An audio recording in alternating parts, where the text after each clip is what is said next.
My Lord and my God, I firmly believe that you are here, that you see me, that you hear me. I adore you with profound reverence.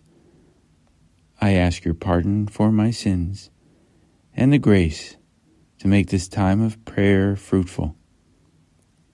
My Immaculate Mother, Saint Joseph, my Father and Lord, my guardian angel, intercede for me.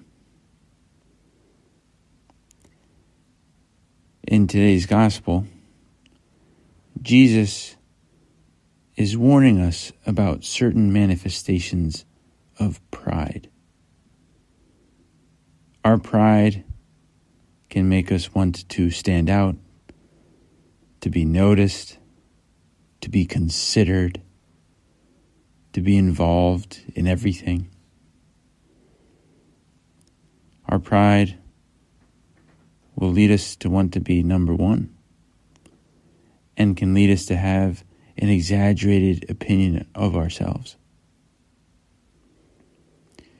And so in the gospel passage of today, Jesus notices how people are choosing to sit at places of honor at the dinner table.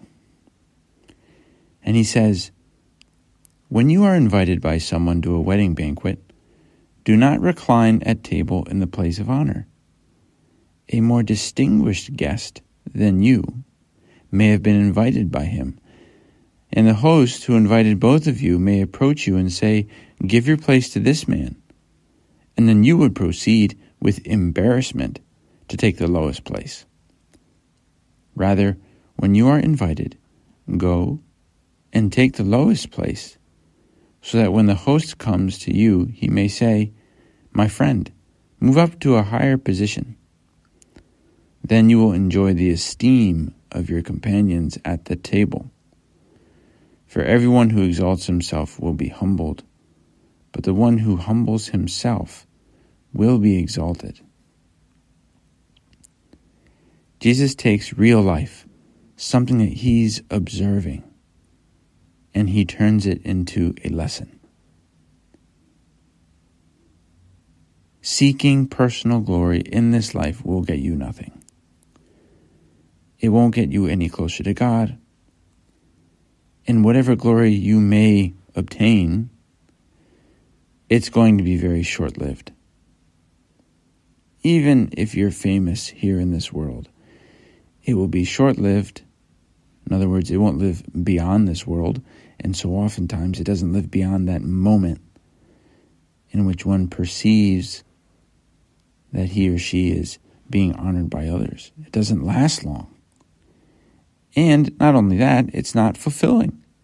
It doesn't make us happy. There is an old black and white film, a type of romantic comedy, and a young woman who had been a model for a clothing store, she's fired from her job. And she's pretty discouraged, and all she wants in life, at least one of the main things she wants in life, is to be famous, to be recognized. And so she comes up with this crazy idea. She gets all of her life savings, and she rents the biggest billboard she can find in downtown New York City. The biggest one she can find, but the biggest one she can afford. And it's a big billboard, quite big. And she puts her name on that board. That's it. Her full name. And she puts it on the board. And she loves looking at her name there in huge letters for everyone to see, even though nobody knows who she is or who that name corresponds to. And she gets more and more obsessed with this billboard, such that she is able to get more money and buys or rents more billboards. And you see that she's never satisfied. And her obsessions with billboards affects her relationships, particularly a young man who wants to date her and to get to know her better. And she likes him too, but there's a disorder there. This obsession with being famous, with the billboards, that's in first place. But anyway, I don't want to spoil the end for you, but you could probably predict it. But this film gets at this desire that we all have to be noticed, to be honored, to be recognized. And we realize it's actually not all that great. Even if we did get that honor that we think would satisfy us or that would make us feel or be truly important, we realize that it's not all that it's cracked up to be. Let's go back to the gospel of today's Mass. Jesus will give us an example of how to counteract that tendency to seek glory. He says, when you hold a lunch or a dinner, do not invite your friends or your brothers or your relatives or your wealthy neighbors, in case they may invite you back and you have repayment. Rather, when you hold a banquet, invite the poor, the crippled, the lame, the blind. Blessed indeed will you be because of their inability to pay you. For you will be repaid at the resurrection of the righteous. Jesus, you encourage us to serve people without focusing on what recognition I'll get or the opinion that others might have of me.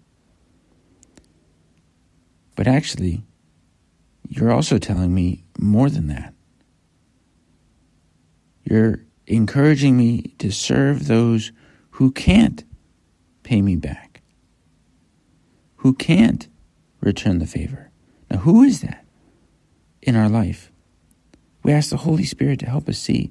Come, Holy Spirit, fill the hearts of your faithful and enkindle in them the fire of your love. Who have you placed by my side who can't repay me? Whether it's money, okay, it could be a donation, or time, or friendship, right? Or, yes, material goods. But who has the Holy Spirit placed by our side so that we can live this way? It may be somebody that I consider less than me in some way, that I'm critical of, that I don't take very seriously. Well, if there was somebody like that in your work or at home or in your group of friends, that's the person that you want to try to serve without expecting something in return. Lord, help me put others first, even when they don't realize it. Help me not remind people of the good that I've done for them so that they can say thank you or so they can give me that pat on the back that I like so much. A great way to serve others is to listen. Sometimes we can be so intent on what I have to say that I can't wait for the other person to stop talking, and then I'll say what I'm interested in. And that's not good, because self-interest replaced service to others. It replaced interest in others, those who are children of God. Again, Jesus says, blessed indeed will you be because of their inability to repay you. Well, when I read that, I think of parents. It's easy to think of parents. Children will never be able to repay their parents for all that they've done to us, for having said yes to life and those countless sleepless nights, and hundreds of, perhaps thousands, of other deeds of love. Jesus, help me not wait around for thank yous. Sometimes I place too much importance in the recognition of others. Help me, Jesus. I do like to be praised. I do like to get that pat on the back, the recognition. Help me to do it for you, for the good of others.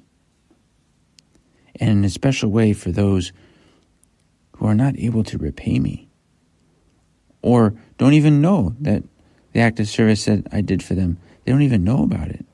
Thus, they can't even say thank you. That said, we know getting a pat on the back is not bad. Getting recognition for something that we've done is not bad. But doing things for that reason is bad. That's the problem. That's where it is. That's where our pride surges. So Jesus, help me. We turn to Mary. Mary, help us serve with right intention, for love of your Son and love of the people who cross my path in this journey of life. I thank you, my God, for the good resolutions, affections, and inspirations that you've communicated to me in this meditation. I ask your help to put them into effect. My Immaculate Mother, Saint Joseph, my Father and Lord, my guardian angel, intercede for me.